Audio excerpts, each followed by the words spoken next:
Ada 85.206 orang di 62 wilayah terinfeksi virus corona. Mungkin ada beberapa orang yang kinda wondering atau bertanya-tanya kenapa sih Indonesia sampai sekarang nggak kena coronavirus? Emang benar gara-gara temulawak? Emang benar gara-gara tolak angin terus kita dikerokin? Kayak nggak sebecanda itu deh. Argumen dari pemerintah sendiri kenapa dia nggak ngomongin bahwa iya ini benar ada coronavirus. Menurut gue sih karena dari sisi itu juga ada tendensi untuk kerjasiapan masyarakat. Menurut lo nih ya, ini tuh virus yang dimanipulasi atau tidak?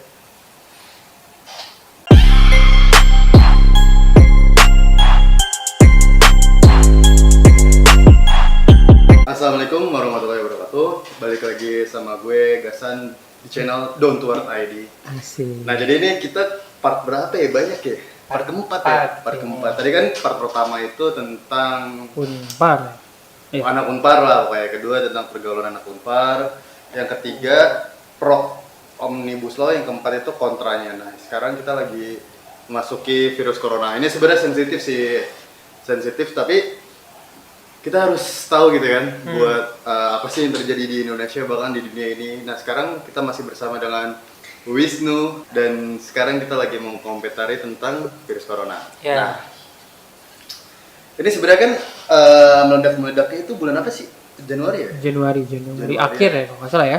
Nah ini gue sih baru update ya guys, gue lagi lihat berita. Jadi update virus corona 29 Februari itu ada 85.206 orang di 62 wilayah terinfeksi virus corona. Lumayan ya? Lumayan ya. 80 ribuan ya. Itu orang apa kucing kali ya? Banyak banget sih. Ya. Nah jadi penglihatan lu gimana sih tentang virus corona ini, men? Dari sisi apa dulu nih? Dari sisi umum aja maksudnya. Dari umum ya. Iya. Sebenarnya gini sih, outbreak virus itu kan memang ada yang bilang, ada pendapat yang menyatakan bahwa memang setiap beberapa tahun sekali itu bakal ada outbreak virus gitu. Kayak kita kan Outbreak virus ini apa dulu nih? outbreak virus itu lebih ke arah kayak sebenarnya virus-virus ketika kita hidup di dunia ini asik di dunia itu tuh sebenarnya ada tendensi di mana terdapat virus-virus atau penyakit-penyakit yang akan datang beberapa tahun sekali. Kalau kita mau lihat ada pattern segala macam itu kita bisa ngelihat kayak dari awal manusia ada itu ada yang namanya virus pes yang dari tikus, terus lanjut ke virus-virus yang dibawa sama binatang-binatang kayak misalnya virus dari flu burung, flu babi, ya you name it lah, banyak gitu. Dan akhirnya kita masuk ke coronavirus ini. Menurut gue dari sisi gue secara umum adalah sebenarnya ini tuh virus yang memang bisa dibilang pandemi kan.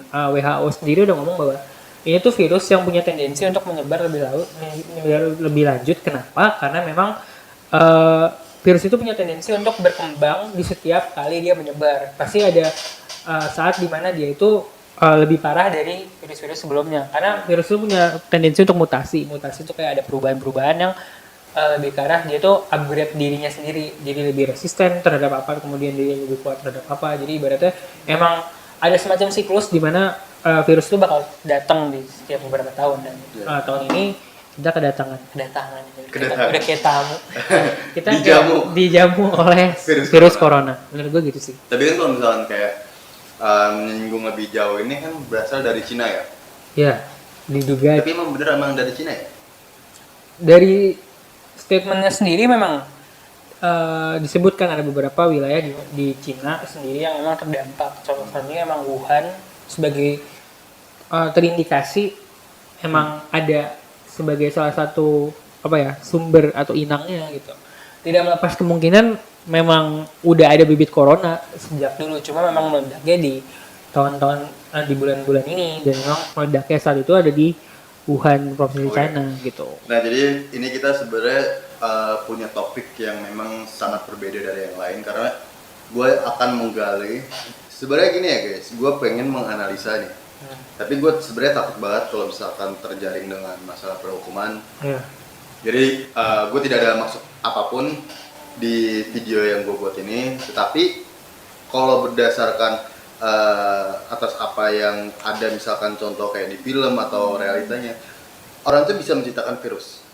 Menarik. Tetapi apa maksud dia menciptakan virus? Pasti tuh orang menciptakan virus itu pasti ada obatnya dulu, men. Iya nggak sih? Sebenarnya ini sih kayak emang bener kata bro kita satu ini, kayak ada tendensi sebuah virus itu diciptakan terlebih dahulu sebelum disebarluaskan bahasa kerennya gitu kan. Tapi kalau misalnya kita pakai beda antara logika akal sehat dengan logika hati nurani. Iya. Siapa sih yang mau lihat temen lu sakit, atau siapa sih yang mau bikin sakit orang lain gitu kan? Kalau logika baik hatinya gitu kan. Iya. Tapi menurut gua adalah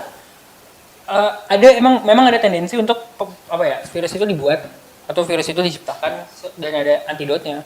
Tapi kita juga perlu melihat memang itu kan kita nggak punya data yang rigid ya. Nah, nggak ada data-data yang Dan nggak ada benar-benar- sumbernya. dan nggak ada sumber, dan kalaupun ada sumber juga cuma bertahan beberapa jam gitu loh. Kita nggak bisa bilang itu kredibel atau tidak, tapi asumsi dasarnya adalah gini, semua itu ada yang menciptakan.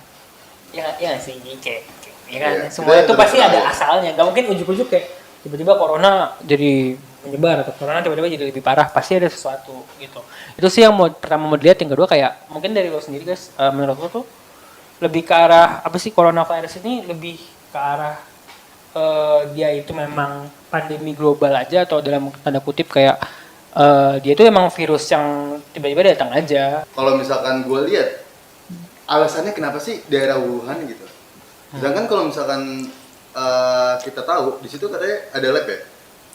Nah, kalian boleh ngecek benar atau tidaknya, jangan ditelan mentah-mentah, tapi setahu gua dan setahu kita tadi kita bisa Iya. diskusi ya, Iya. ibaratnya kayak ada semacam lab biologis yang terdapat di Wuhan. Kalau bisa dicek di Google Maps, coba dicek, tapi ada Wuhan Biological apa gitu. Itu gini, mereka tuh sedang meneliti virus lain sebenarnya di sana.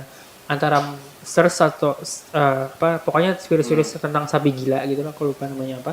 Tapi yang menjadi menarik adalah tadi yang kita bahas guys, Iya. ada kemiripan ke pohon keluarga virus. Jadi untuk teman-teman yang mungkin kedokteran atau biologi, kalian pasti tahu kayak ada beberapa patologi virus yang emang satu pohon gitu. Dan kebetulan coronavirus ini satu pohon sama virus-virus yang tadi diteliti.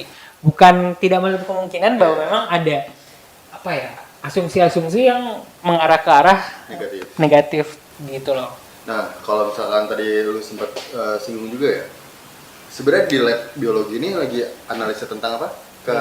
Tentang virus, tentang Enggak, virus. yang Mars ya? Bukan Mars ya. Pokoknya gue lupa. Coba kita cari aja ya. Virus SARS kalau nggak salah. SARS virus. Nah, sebenarnya itu kalau Mars, penelitian MERS. Mars ya? Bukan Mars, planet. Nah, kalau misalkan yang Mars itu sebenarnya penelitian yang lebih canggih lagi nggak sih, men? Maksudnya dari virus-virus corona ini sebenarnya seharusnya udah bisa diatasi ya dengan obat-obat yang seharusnya diberikan gitu. Nah, kalau misalkan kita bahas tentang masuknya ke Indonesia nih, men, ini kan jadi salah satu dampak ya pertama tentang masyarakatnya sendiri ya. Bisa jadi orang-orang di Indonesia ini tidak siap. Menurut lu gimana? Menurut gue gini, kalau kalian mengikuti berita dari awal beritanya kan ada beberapa opsi yang dipilih oleh pemerintah Indonesia mau terkait ini kan, apakah memang pertama dibutuhkan evakuasi WNI yang ada di Cina ke Indonesia. Yang kedua, apakah memang masuknya coronavirus itu bisa dibendung dengan cara kita memblokir atau ada larangan turis band yang nanti kita bakal relate juga sama masuknya orang-orang yang mau haji umroh ke Arab Saudi. Kan ada wacana ntar kita bisa ngarah sana juga. Sebenarnya gini sih, containment virus itu atau yang namanya karantina, cara masuknya virus itu memang WHO tuh udah ngasih regulasi namanya International Health Regulation. Itu ngomongin masalah gimana sih caranya kita mengakomodir atau mengatasi ketika adanya suatu virus masuk. Nah, dari pedoman-pedoman itu sebenarnya yang dibilang tahapan-tahapan itu Indonesia sendiri udah mencoba untuk, kenapa gue bilang mencoba, karena menurut gue penerapannya masih bisa lebih lagi, cuma mungkin masih ada kurang di beberapa hal. Menurut gue adalah Indonesia sudah mencoba untuk comply atau taat pada regulasi yang dibentuk oleh WHO. Namun menurut gue, pandangan gue pribadi, mungkin karena apa ya? Karena Indonesia itu beda sama negara lain terkait kesiapannya, mungkin bakal terkesan kayak kok Indonesia tidak siap atau kok Indonesia tidak melakukan hal yang semestinya. Sebenarnya gini sih, kayak tadi kemarin gue kalau boleh flashback sedikit, gue baru dari bandara dan gue kemarin pakai Cathay Pacific dan gue transit di Hong Kong. Begitu gue nyampe begitu gue dari Indonesia ke Hong Kong, semua orang di Terminal 3 tuh pakai masker. Dan begitu gue masuk terminal satunya Hong Kong, itu gue langsung lihat bahwa Hong Kong sendiri tuh udah prepare. Dia ngomong setiap beberapa menit sekali tuh ada tentang coronavirus. Dia bilang kayak, nah due to coronavirus outbreak bla bla bla, lu harus coba cuci tangan terus-terusan segala macam. Sebenarnya itu juga udah dilakuin sama pemerintah Indonesia, namun tertutupi oleh media bias media gitu loh. Kayak orang-orang terkesan fokus sama omongan-omongan kayak iya coronavirus tidak ada karena doa, atau enggak apa ini kan kayak bahaya banget kayak mungkin ada substansi yang lebih penting cuma tertutupi oleh bisa jadi juga pengalihan isu. Bisa jadi tidak menutup kemungkinan. Oke. Nah, tapi kalau misalkan dampak negatifnya ya ke Indonesia ini kan pasti pertama ya tentang orangnya ini virus corona. Yang kedua ketidaksiapan karena kita bisa lihat dari segi bisnis. Sejujurnya nih guys ya, gue pun ditanyain sama temen gue yang mempunyai bos dari Cina, dia bilang gini, dia nanya, San lu ada nggak masker 5.000 box ya? Satu box dia bilang 330.000. Cuy, kalau gue lihat ya, tingkat dari permintaannya itu bakal nanti dibeli sama itu dijualnya lebih mahal lagi. Nah, jadi kan seolah-olah kalau misalnya emang udah dikasih tauin, jadi kasihan gitu kan orang-orang Indonesia. Mungkin salah satu ya bisa dibilang, tapi kasihan juga sih men kalau misalnya telat untuk diinformasikan ya. Sebenarnya gini sih, tipikal orang Indonesia yang kayak kita bahas tadi tuh kayak mungkin gue nggak bukannya memukul rata semua orang Indonesia kayak gini, itu kan sama sekali tidak beradab ya. Tapi menurut gue kayak Indonesia sendiri punya stereotip masyarakat yang panikan menurut gue. Kalau misalnya kita mungkin ada beberapa orang yang kinda wondering atau bertanya-tanya kenapa sih Indonesia sampai sekarang nggak kena coronavirus? Emang benar gara-gara temulawak? Emang benar gara-gara tolak angin terus kita dikerokin? Kayaknya nggak sebecanda itu deh menurut gue. Malah menurut gue adalah dari sisi gue sendiri mungkin ada beberapa kasus yang symptoms atau gejalanya mirip seperti coronavirus, tapi kita belum ngedeclare atau kita belum ngomong bahwa iya ini positif COVID gitu. Menurut gue karena ketika kita ngomong iya Indonesia punya coronavirus kasus 30 biji atau 60 biji misalnya, itu punya tendensi untuk bikin kita tuh panik. Kayak misalnya kita contoh Jepang sendiri udah ngomong bahwa beberapa tamannya ditutup, kayak di Sakura Park di Jepang beberapa musim ditutup segala macam, dan mereka udah mulai beli barang-barang yang diperlukan untuk supply mereka hidup. Apakah Indonesia sama seperti itu? Gue yakin tidak bisa dipukul rata gitu, karena culture masyarakat kita sendiri juga beda sama masyarakat di Jepang, karena Jepang sendiri memuji aturan. Mentalnya udah siap ya. Mentalnya udah siap. Apapun yang terjadi ya. Ibaratnya kayak orang Jepang tuh, bukannya gue memuji Jepang, bukannya gue wibu, tapi kayak orang Jepang tuh ketika pemerintah ngomong A, ya udah dia bakal ngejalanin. Oh ya, gue harus comply sama pemerintah gue. Tapi kalau Indonesia sendiri, apa benar bisa se-efektif Jepang? Mungkin itu sih salah satu argumen dari pemerintah sendiri kenapa dia nggak ngomongin bahwa iya ini benar ada coronavirus. Menurut gue sih karena dari sisi itu juga ada tendensi untuk ketidaksiapan masyarakat. Menurut lo nih ya, ini tuh virus yang dimanipulasi atau tidak? Manipulasi dalam artian seperti dibuat untuk membunuh orang yang istilahnya miskin atau tidak berguna. Oke. Mohon dicatat statement saya berikut tidak mewakili siapapun sebelum saya berbicara karena ini sangat sensitif. Tapi menurut gue itu gue nggak bakal ngomong secara gamblang bahwa virus ini dibuat karena kita balik lagi ke nature-nya seperti apa atau bentuknya seperti apa. Pertama, ada kemungkinan ini tuh dibuat, tapi tidak menurut 100% bahwa memang ini pure virus gitu loh, beneran virus gitu. Tapi dari statement, kalau misalnya kalian lagi searching di Google, coba deh kalian cari beberapa argumen-argumen mengenai pembuatan akan virus corona. Ada kemiripan atau evolusi dari simptom-simptom yang dimiliki oleh MERS sama SARS yang memang mirip sama virus corona. Itu yang tadi kita udah bahas di awal. Menurut gue adalah ketika virus ini dibuat, otomatis kan pasti ada prototipe Pasti. dong. Ada kan hasilnya tuh gimana, terus kayak contohnya dari mana.